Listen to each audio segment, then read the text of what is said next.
Hello, and welcome to Get the Robot to Do It, Nemertes Network Automation Research Study 2022. I'm John Burke, Nemertes CTO, and I'll be presenting the webinar today. I'd like to encourage everybody to submit any questions that they have along the way. We'll certainly answer as many as we can, and I might be able to address them right away if they pop up in the course of what I'm saying. And of course, we'll have a Q&A period at the end. Let me see, with that, let's go ahead and dive into the deck. We'll start by talking a little bit about the details of the study itself, who we talked to and why. We'll then dig into some of the details on their networks and the tools that they're using to automate operations on them, the results of their automation efforts, and a word on the infrastructure behind what they do. Then we'll dig through some comments that folks gave us to add a little color commentary on the tools, and we'll wrap it up with some pros and cons on network automation and some recommendations. First, a slide too far there. I interviewed folks at 14 companies, and their networks ranged in size from a few hundred devices to tens of thousands. They were spread across 10 vertical industries and came in on the large to medium large size scale, whether by employee count, the median being 5,600 staff, or by annual revenues, the median being 8.8 billion. But a good range of companies and with a good range of challenges in the network space. And what we were interested in finding out when we began the effort was how folks automated operations in their Cisco infrastructures, and specifically for Cisco routers and switches. And we sort of got into this based on questions from clients who were struggling with automations in their own operations. And we started initially thinking just how are they pushing out patches? How are they doing system updates? We expanded that to configuration generally. And we found ourselves forced essentially to include information on automation for non-Cisco networks as well, as we managed to get somebody in who didn't have a single piece of Cisco in their network. They were actually running an all Fortinet shop. And because for everybody else, Cisco was almost never the only vendor. Only about a quarter of the companies had all Cisco networks, at least at the cores. That did include one of the largest networks. We spoke to a company with over 10,000 devices, and all of them were Cisco. But for most of the folks that we spoke with, there were other vendors in the mix. The median number of other vendors was 2. The maximum was 5. And those ranged from sort of generic switch vendors to very high-end switch vendors and network device vendors for purposes other than routing and switching that they were pressing into service to manage their networks as well. And they were automating operations in these through a number of different avenues. It was not the case that most folks bought some sort of network management system and used that for automating operations. Instead, they were either developing their own automation, using scripting tools, using Python, even using Perl, something I used to develop network automation scripts with back in the 2000s. Or they were using newer generations of tools, things like Ansible and Glueware, or somewhat rarely using Cisco's own actual network management platform, DNA Center, to automate operations. And then there were a whole slew of other things that got folded in that only one person used in the sample, so they just got lumped in under other. But a third of the companies used something other than the shown tools or shown methods for automating their networks. And other included, options as divergent as an open source SDN controller and network automation tools from vendors that no longer existed. So a broad range of things in use out there, and it's clear that There's plenty of room for folks to update, plenty of room for folks to rationalize, and a broad range of options out there for folks to pursue. It's probably worth noting that the costs of automation, and we did ask folks for their all-in costs, licensing, infrastructure, everything that went into it. Their all-in costs typically ranged from about $3.50 to just shy of $4.80 per month per device managed. And that ranged across, again, things like Ansible, Glueware, and various other platforms underlying do-it-yourself or other in the bar chart shown. We did not actually get usable cost data on DNA Center. The one data point we got was 2 or 3 orders of magnitude higher than everybody else's. So we've decided to treat that an outlier and not include it in the data here. Likewise, on staffing, we did not get usable data for DNA Center, but for everybody else, it ran between about 1 1/3 and 1 3/4 FTEs for running the automation plant, whatever the automation plant was, and managing automation operations. Let me encourage you again, as we move ahead, to drop any questions you have in the Q&A tab, and we will do our best to address them either at the moment that they pop in or towards the end of the webinar. So the main reason folks automate is to speed up operations, and they are certainly achieving that. They are managing to push out configuration changes, managing to push out updates, managing to push out upgrades with average speed per organization ranging from 2 seconds to 200 seconds per device. Any of which, and pretty much anything in that range, is going to be faster than a manual operation by an engineer to make the same configuration change or perform the same upgrade or update. So enormous speed ups are possible, and at the high end, several orders of magnitude speed ups are possible by deploying automation. And of course, other reasons folks deploy automation include improving the consistency of configurations in their networks, and being able to do that and maintain speed, a huge benefit for any shop. And of course, maintaining consistency in configurations is typically a big plus for security, because it tends to be those mistaken and divergent configuration mistakes that open up security holes in folks' network plants. So big wins all around when folks are deploying these tools. Now, you have to understand, though, that speeding up the actual implementation of a change in the network is not the same as speeding up the process of making changes in the networks. And although tools do help speed up the process, they don't obviate the fact that you still need to go through change management in most organizations, and that can be a fairly rigorous and protracted process.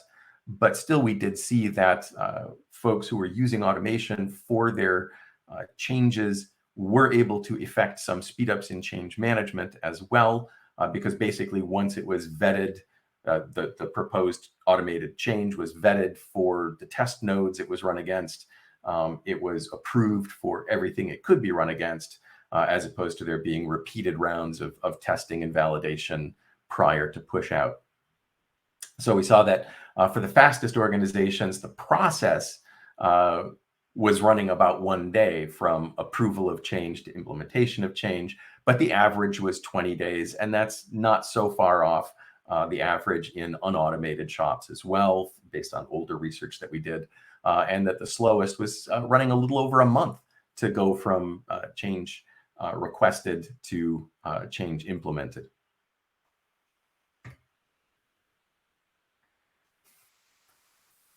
For giggles, we decided to break that up and look at a sort of a per device total process time as well, to try and get something analogous to the speed up that you're seeing on per device actual implementation of a change.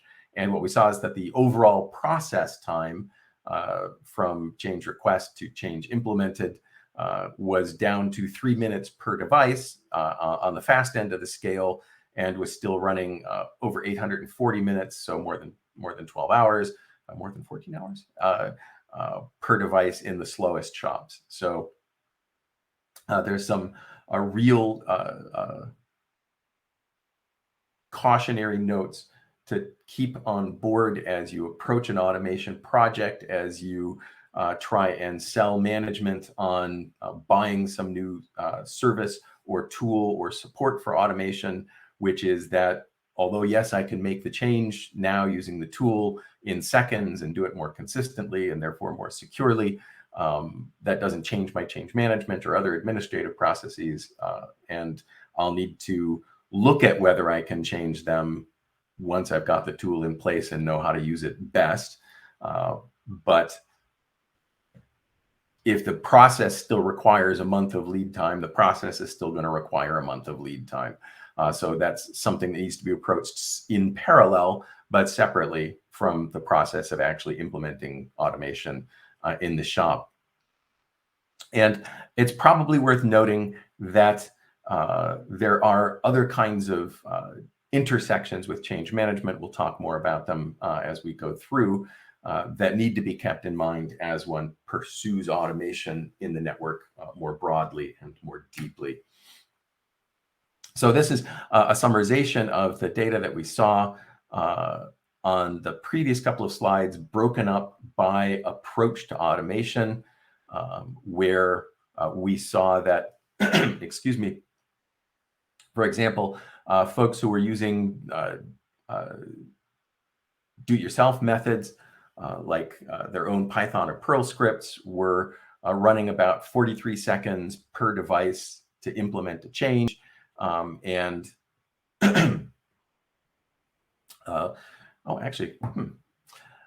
folks using Ansible running about 19 seconds, folks running Glueware about 7 seconds, and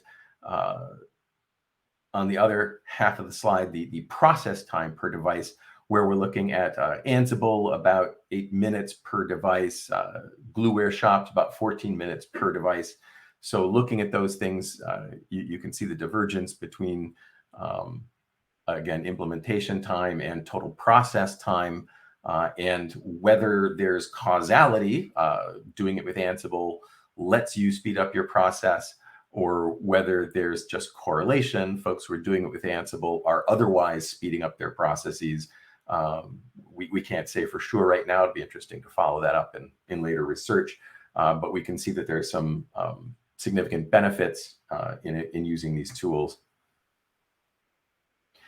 So I said we'd have a word about infrastructure, and the main thing to keep in mind is that your mileage will vary, and there are a lot of variables involved in deciding how to build the infrastructure behind your automation efforts. They will vary both based on the tool itself and what it needs. It may need a minimum of 2 servers behind it to function properly, or your needs as defined by your spread across geographies, your spread across cloud providers, the number of data centers that you have that you're supporting automation inside. All of these things feed into deciding how much infrastructure you're going to need behind the automation tools. But it can be anywhere from a couple of VMs running up in AWS to 140, 150 of them spread around the world and across cloud providers, again, depending on the infrastructure that you're supporting as much as anything else. Some tools can go further and do more with fewer infrastructural nodes behind them. Ansible, Glueware seem to do pretty well with medium-sized VMs in smaller numbers. Some systems require a more intensive resource base. The folks that we spoke to using DNA Center were, dedicating 2 or 3 physical or virtual servers in failover clusters per data center, managed with replicas in their DR data centers, of course. And that was a requirement, in part because you couldn't span from one cluster to the next, and in part just because that's how many resources the system required. And that requirement for a big infrastructure was only one of the things that we heard from folks on for DNA Center. We also heard, things both good and not so good about it. Network manager at a regional utility told us that they had been using it for about a year. They found it easy to pick up initially, and to get they got a lot of peace of mind out of using it compared to how they were doing things before, which was basically strictly manually. They were very enthusiastic about the ability to do a single push from it for all of their diverse resources out in their many physical locations. And another user said that it got much easier for them finally to fully understand the licensing that applied inside their Cisco environment. Again, very diverse one spread across space, and for them to finally see the possibility of automating a lot more than they had been automating with a single pane of glass, and the ability to do that all in one place and do a single push. They were seeing a lot of benefits for the money and the time that they were investing in putting DNA Center in place and making it the center of their network operations. And more than one of them said that cost is significant. That's probably the single biggest ding they had on it, was that it was expensive, both in terms of licensing and in terms of that physical infrastructure behind it. It has been also pointed out that although it was easy to get started and get up to speed and start using it, it is still very much a rapidly evolving work, and that they needed to continually go back for more to make sure that they were getting as much out of it as they could. So in their words, not a tool that you master once, it's a tool you need to continuously stay abreast of. So worth keeping in mind, words from the users of DNA Center there. Looking on the DIY side of the fence and the folks using DevOps tools, things like Chef or Ansible, there was a lot of enthusiasm for these because they were able to get an enormous acceleration of their operations, an enormous parallelization of the process of updating network infrastructure. And for them, the biggest problem that folks pointed out, and it came up in different guises under different tools, but the biggest problem with do-it-yourself coding to drive automation is that it tends to be very difficult for your colleagues or your successors to understand the automation that you've put in place to automate operations in your current environment. And we were talking with one organization, I think it was a university. They had a very deep code base going back 20 years. And so they, like a lot of other organizations in the do-it-yourself space, spend a lot of time rewriting things or reverse engineering things that were written and are not transparent in terms of what they do. And that applies across time. And this is a known and continuing problem in the automation space. It's sort of the automation equivalent of technical debt. As they put it, even if a person is still around, they may be 5 years away from the script in question, and therefore no more able to understand it than somebody coming to it fresh. The second biggest problem they pointed out is that it's hard to get the greenfield clear mental time to build automation. That can be a big mountain to climb, in their words. That is probably the gist, the best, the most important point to take away from the DIY and DevOps tools piece of this. And then we did get a few folks using Glueware. And so we pulled that out, and like DNA Center got some comments specifically on that. Folks were extremely enthusiastic about the amount of power that the tool gave you, the flexibility of it. They said, quote, if you understand regex, that's regular expressions, and the CLI for Cisco, you can do literally anything with it. Policy maps, class maps, etc. If you're in the imperative versus declarative discussion, this is a declarative tool.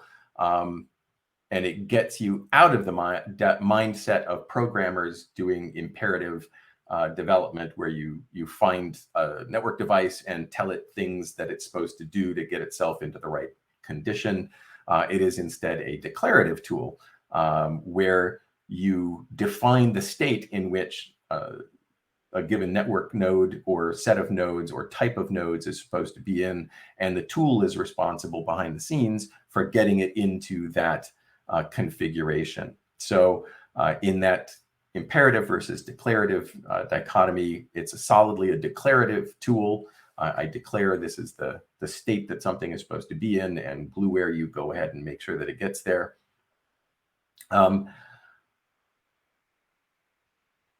It is also the case that it has its own challenges, and this is one of the places where I wanted to bring up change management again. With robust change management processes in place, typically when folks make a change in the network, they've gone through the change management process, they've gotten the change approved, they've done it during a scheduled change window, and they've got a fallback plan in case something's gone wrong with it. So that's all well and good, but lots of changes don't happen according to good change management process. And when those changes are fixed, when those are remediated, when a mistake is made and needs to be repaired, all of that is supposed to go through a change management process as well, so that the change back is controlled, even if the change initially wasn't. And what we have seen in organizations that are running really sophisticated automation, where the tools are not just helping them push out configuration changes when they want to, but are constantly auditing the network for divergent configurations and restoring things to the state they're supposed to be in. And this is, again, a major selling point for a declarative system. That automation process then is running counter to the change management process, because that restoration of the correct configuration is happening immediately and automatically, in minutes, in seconds, and outside a change management process. And if somebody is implementing a change manually, like reassigning the VPNs that apply to a specific physical network port, if they don't do things in the right order, if they make the change in VLANs, make the change in VLANs and then change the tag value assigned to that port, it might be too late because the automation will have caught it and reversed the VLAN assignment, before they've even finished typing in the new tags that are supposed to apply to it. Anyway, so that potential for conflict between a change management process and robust automation is something to keep in mind as you proceed down the automation road yourself. We do see some solid pros, no matter which tools or methods or families of automation you're thinking about pursuing with do-it-yourself and DevOps. On the plus side, the readability of the code, the ability to go through it and figure out what it does, or just see what it does if it's well written and well commented, that's a major plus. Multiple people called that out. The opportunity for iterative improvement in scripts. So you can start out with something that does some good for you and continually improve on it so that it does more good for you, touches more nodes, addresses more variant situations, etc. And of course, you can apply it to any kind of network equipment that you've got in your network, whether it's from a big vendor or a small vendor, or even a defunct vendor, and it's something that is no longer commercially available or commercially supported by anybody. For Glueware, we saw lots of enthusiasm for the depth of automation that's possible, the flexibility of the tool. For DNA Center, we saw repeatedly folks praising their new level of visibility and insight into their own environments. And across all platforms, across all tools, massive time savings for the network teams, the ability to parallelize operations across devices and across segments and across sites, and the ability to use these tools to audit for configuration drift in the environment. There's a flip side on all these things, of course. For DIY and DevOps, it's that problem of understanding other people's code, understanding things people wrote or you yourself wrote in the past, and the fact that a lot of code is written in a very opaque and ugly way, what they call write-only code in the comment. And of course, struggling to find the time to write the programs, to debug them, to test them properly. With Glueware specifically, folks had that problem with conflicts with change management processes when they tried to fully utilize the audit and autocorrect type functionality. And again, making sure that folks who are making planned changes in the network are making them exactly according to instructions and good process, so that the automation software doesn't mistakenly undo things they've gotten only partway through because they've done them in the wrong order.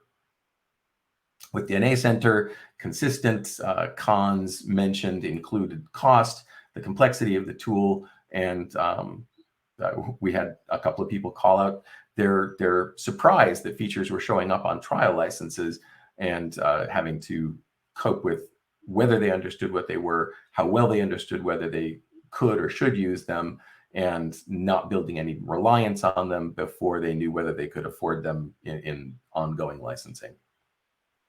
And across all platforms, the fact that you can only automate what you know is out there, and there's still a challenge for especially large organizations to really know everything that's in their environment at any given moment. And that across all these tools, there's broadly varying levels of staff buy-in, whether it's because they are just already so overloaded they can't find time to program or time to learn the new tool, or because they don't want to be programmers. They don't want to be developers. They want to be network engineers. So with all that in mind, we have recommendations, and then we'll proceed to Q&A. Again, if you've got questions percolating, now is a good time to launch them into the questions tab. We'll do Q&A immediately after recommendations. Recommendations. Automate more of your network's operations. It was surprising as we dove into this research how recently many of these shops had begun to automate operations in their networks, and how much more automation they had in front of them. Choose automation tools that suit your network. If you are running all from a single vendor, that's one kind of network, and you have a broad array of tools that can probably touch that network, as well as some that are specific only to your chosen vendor's platforms. But if you're running, as most folks are, a multi-vendor network, you've got to make sure that you don't disadvantage your ability to automate because the tool you pick is too focused on any one of those vendors. Choose methods that suit your network staff and your network budget. You need to have your finger on the pulse, basically, of your team, and whether they're all gung-ho for becoming programmers because, hey, programming is great. You can tell I started life as a programmer. Or whether they just really want to focus on the network engineering aspects of things. And, in the one case, DIY, scripting, any kind of programming imperative type platform will do. And on the other hand, if they don't want to be programmers, looking at something more in the declarative vein where they can focus on configurations and less on sequential programming, that's the kind of choice that you need to make, keeping in mind the budget that you have available and the possible need to justify investing in these tools. Make sure that your network change management processes get updated as you get deeper and deeper into automation, just so that they're not working at cross purposes. You're not breaking your change management process by using your automation tools or needlessly hobbling your use of automation in order to adhere to your change management processes. So keep things up to date. And if you're in the imperative programming camp, make sure and apply change management in the form of code management to the scripting, the programming that you develop specifically for network management. Do versioning, do check-in, check-out, require people to comment things, etc. Practice good automation at that level when you're doing programming, and it will serve you well. And really practice good management of the automation. That's exactly what I'm talking about. If you're on the declarative side, change management on the configurations, using the tool that you buy or implement, or using some other code management tool to manage those configuration files, all going to serve you well in the long term, especially if using those tools gets your folks in the habit of writing good comments when they check in and check out the code that you rely on every day in production. And with that, let's dive into questions. I'll leave this up here. And let me see. What's the balance between the automation suite and the security suite? They should be,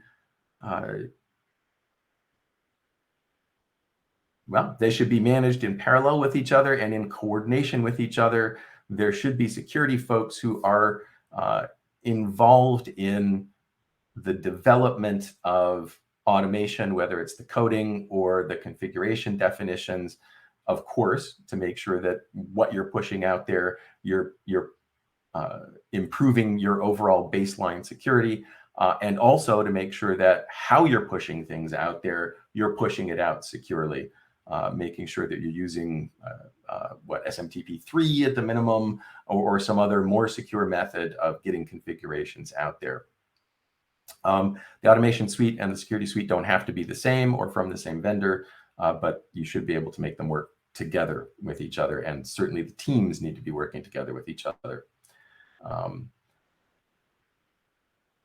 Any thoughts on network discovery automation? Yes, all in favor, and there are products out there to do this. They can be expensive. There are tools you can spin up yourselves to do this, and they take some babysitting, but it's important when engaging those to remember that it's not one and done. It is a continuous process of discovery and rediscovery, especially if you are running a data center and working in a container type environment where you'll have things on the network for seconds at a time. They will come into existence, operate, and then disappear. And so your network automation tool needs to be able to cope with the fact that things go away as quickly as they appear, and your discovery tools can't get tangled around their own feet in that context. Let me see. Another question. Is using DIY automation just accruing more technical debt? It certainly can be. And that is really at the heart of that write once code idea. If you write code to do something, but nobody else can understand it, then yes, you've built technical debt, because either they've got to recreate your work or they've got to spend time reverse engineering your work and figuring out what the heck is going on. So it certainly can be. And it's down to process and management, human management, to prevent that from becoming too much of a burden. Let me see. Is doing custom coding to support older platforms worth it? Your mileage will vary, but it can be if those older platforms are at the heart of operations in some crucial context, and you just don't have the option of replacing them with a current and supported platform. However, that comes with all sorts of caveats, warnings, and gosh reallys, because if a platform is old enough that you can't get support for it in current management platforms, you probably also can't get support for security updates and functional updates that will help it deal with a modern network environment correctly. So, boy, it's got to be very, very situation specific to say, yeah, just go ahead and custom code for some unsupported old platform. I would rather say that's usually a red flag, and you should be working very hard to not have to custom code to support something in your environment if you can manage it. Okay, let me see. We don't have money to spend on automation. How do I make the case for spending money on it? Typically, that's a case that's built around it's cheaper to have the machines do it than to have people do it. And in today's hiring environment, that argument is easier to make than ever before. So I would always start there. However, these days, there's also such a high level of attention on security. You can make security and improving network security the sort of two-punch on the 1-2 punch there, because the number one source of network security breaches over time has always been misconfiguration in the network. And automation can help you avoid misconfigurations, or if one has been pushed out, you didn't realize it was misconfiguration at the time, automation can speed the remediation of discovered misconfigurations as well. So you've got a couple of legs to stand on there. And agility would be the third leg. You can get a lot of things done a lot faster if you've got robust automation in place. Thank you. Next question. Anyone in your survey making extensive use of open source? Yes, at least as at the platform level. Certainly they're using Python and things like that as tools for automating in their own network. Some of them are also using open source management or monitoring tools to do some of the discovery or reading of data from nodes that are discovered. So yeah, there's a fair amount of open source out there, and those folks tend to be very focused on the programming style of doing automation. And let me see, that is the last question we've got here. So with that, I will say a couple of things. One, I will say thank you for your time today. Two, I will say that please take a look at the attachments tab in the interface there. You'll find there a link that says become a part of the Nemertes online community. If you're an enterprise IT professional, I'd love to have you join our new private online community that is specifically for technology professionals. Basically someplace you can go and ask questions of each other and know that if you tell a joke, folks are likely to understand the punchline. We have a dedicated space there for enterprise automation and operations, and we can continue the discussion there. It's easy to contact me specifically in that space. Really, all of Nemertes pays attention to it. You'll find through the link on the attachments tab an application on our website. Fill that out. Note that you heard about it through the NAS study, NAS, Network Automation Study, so that we know what got you into the community request in the first place. And we'll check you out. And if you actually are a technology professional and not a bot and not a salesperson, we'll bring you on in. Now, in addition to the great conversations you can have there, I want to note that that is where we will be posting the deck for this presentation. And in general, if we're going to post a deck for a presentation, it's going to be posted through our community. And let me see, you can reach me in the community one-on-one if you got further questions. You can also reach out to me via LinkedIn. And let me see, that is pretty much it. The replay of this webinar should show up in our Bright Talk channel shortly. If you found this valuable, please share a link to it to your colleagues, and do please take a moment to rate the webinar. It's very much appreciated. And again, if you haven't already, check out the attachments tab and that link to apply to join our community online. Thanks very much for joining me today. It's been a real pleasure, and I look forward to having you join us again for webinars in the future. Thanks so much from Nemertes, and goodbye.